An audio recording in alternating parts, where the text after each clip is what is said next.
If anybody's truly humble enough to pay attention, which is hard for a lot of people to do, especially in the 20th and 21st century. Well, the 21st century is very difficult because of the invasive, manipulative Wi-Fi, because of group relative brain defects to brain chemical addiction. And, dopamine, certain things it gives,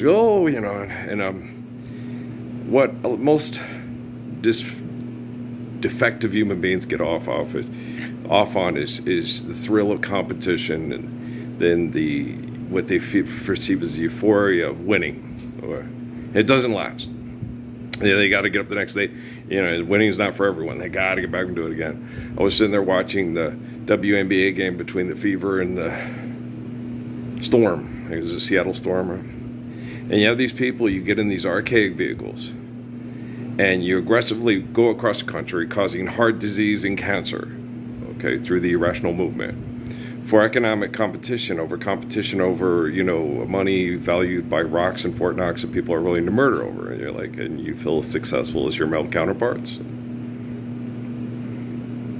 It's not fascinating at all. I'm not Gene Roddenberry pretending to be Leonard Nimoy, or Leonard Nimoy pretending to be Gene Roddenberry. That would be more it. Okay. Do you see what I'm saying? Nah, Gene Roddenberry needs Leonard Nimoy to pretend to be Leonard Nimoy. Gene Roddenberry couldn't do it as good as Leonard Nimoy, obviously, right? Live long and prosper. Fascinating, right? You know what I'm saying? Here, pretend for me. I need more money. So you get these people, right? And the technology, now, if the quantum computers are connected to an energy source on the planet, then the technology is going to connect more to the planet and the person that can help sustain the planet through eternal faithful love, through faith in the infinite essence of the planet, right? So it's not going to we're not going to have robots build everything by robot. Because human beings need to understand and care and share, given coins need to build to last. They need knowledge, they need wisdom, to sustain life. You can't have any gratitude for life if you don't have the humble knowledge and wisdom of what it takes to sustain life. How can you appreciate life if you're constantly destroying it, winning games, fucking, fighting, getting brain chemical addictions? We won the championship. Do you see what I'm saying? And you don't really care if you won the last game of the year, if you have a house that doesn't have a mortgage, if you have healthy food, if you have clean, fresh air, if you have a woman that loves you. You don't care if you finish 1-11 in football. If you have faithful children, a faithful wife, clean air, clean food, a nice house, you know what I'm saying? Corazón de camel, tu una vez más, right? Do you understand? Okay.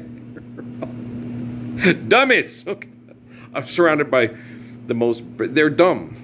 They're not dumb, they're stupid. Because, once you understand not to be dumb, you stop being dumb. Once you're stupid, it's like, whoa. They just ain't gonna stop, brain chemical, drug addicts, brain chemical addiction. It's like the thing, I was watching that Jennifer Lopez movie for Owen Wilson, right? And she ain't gonna change. And she's connected, she's symbiotic to the people that are torturing me with technology, and they ain't gonna change. So the technology has to effectively be changed to save us from them, because they ain't going to change. Do you understand? Like Judy Krishnamurti, why don't you change? You as a human being, you surely can't love your own children. Like the Obamas and Jennifer Lopez, they're science geeks that are torturing me. Well, our science says he's a bad guy and he'll end up killing you and possibly even killing your own problem, like what happened to Kobe Bryant and his daughter. It's like Kobe Bryant is a philanthropist willing to fight and kill over money. Kobe Bryant killed Kobe Bryant's daughter. Kobe Bryant has stood up for the Lord's Prayer. Do you really think him and his daughter would have joined in a helicopter accident doing brain chemical addiction to philanthropy? I mean, shit. Seriously? Keep that brain going. Swoosh. Winning's not for everyone, right? So do you understand? So I explain things better than anybody on the planet right now, because Judy Krishnamurti ain't here, DC Suzuki ain't here, Haile Selassie ain't here. Right now it's early bird. Okay. Corazón de camel, una vez más. Darling, give me one more chance to be with you. The mind fuck, that never happened, okay?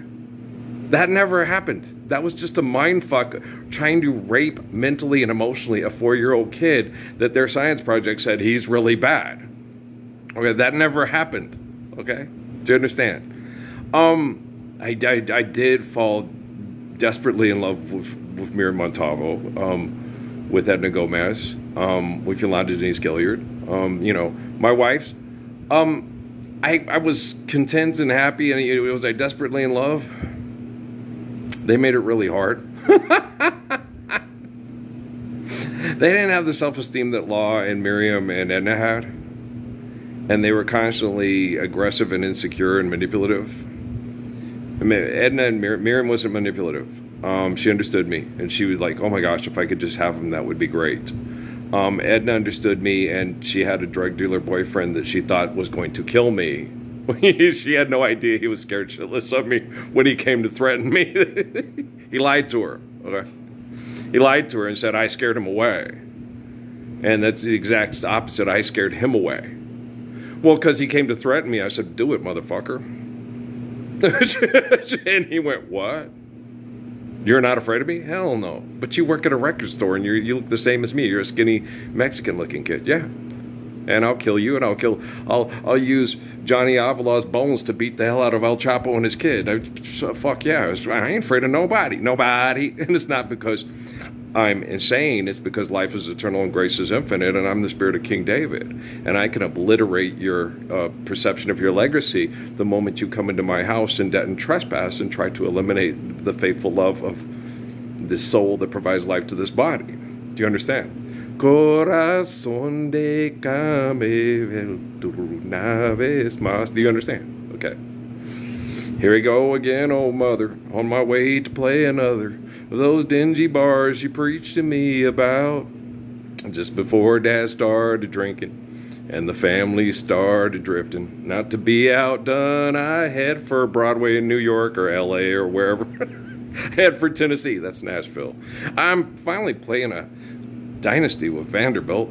They wouldn't let me. They would always screw up my recruiting or something. This time I got the recruiting that's tolerable. I'm pretty happy with it. Okay. Maybe we'll play some games with Vanderbilt and Iowa State. Oh, we'll see. I'm in a mood, you know. The one thing we guys got to do, I got to finish those cornhole horseshoe pits. We'll do that in the next couple of mornings. We got to make and paint the rec hall sign and buy the solar lights at Walmart to put on them. And then just finish cleaning that. Now, we're almost done with that painting. I just got to finish up some finishing touches that painting, gloss it, and stick it to the wall. And then we're pretty much, you know, that place is pretty much ready to go. It's ready for entertainment. Oh, I got to make 2 picnic tables for the outside patio things and clean up all the wood pile. That's going to be a lot of work. Yeah, that's a lot of work, too. But, you know, the way this place is, I explained it to Dad this morning, it's like what they do is they rape you every day, to some degree or another, and then you have to clean up the rape and constantly keep yourself safe from the disgustingness of the propensity of their rape. And my thing is, I gave you motherfuckers the debt trespass, the Lord's Prayer in 2009. Okay. How do you avoid the rape? By getting you to live the Lord's Prayer, you know. And now it's just a matter. It's pretty much a matter of time. You got to understand how these people are. There, if I can't fuck her, nobody can fuck her, and they'll murder suicide it. And everybody's, what if they murder suicide? Well, then we'll all be dead and we'll be particle pigs in space and we won't have to suffer there. If I can't fuck her, nobody can fuck her, and getting fucked by them every day, even though they don't love us and it's impossible to share love with them. It's not really that, oh, make it stop. It's a horror movie. It's Damien. It's the Poltergeist. It's Exorcist. It's Alien Romulus. It's blah, blah, blah. They're going to suck our brains out with a straw. Boom, you're dead. You know, it's a searing pain that, you know, the insurance policy for Frodo. Or is it Bilbo? I think it's Bilbo. Yeah, that's right. Sorry. Chip the glasses, crack the plates. That's it. That's what Bilbo Baggins says. That's what it's careful with them plates, man. You know what I'm saying? The greatest adventure. I like Glenn Yarbrough. My favorite is Roads Go Ever, Ever On. Yeah, that's a good one. Yeah, it's, you know, people that are poets. And I was listening to some classical music. And when people play classical music, okay, they feel very important. They go to, like on that Dan Brown imagination thing in those sewers in Venice or whatever, I don't know, you know.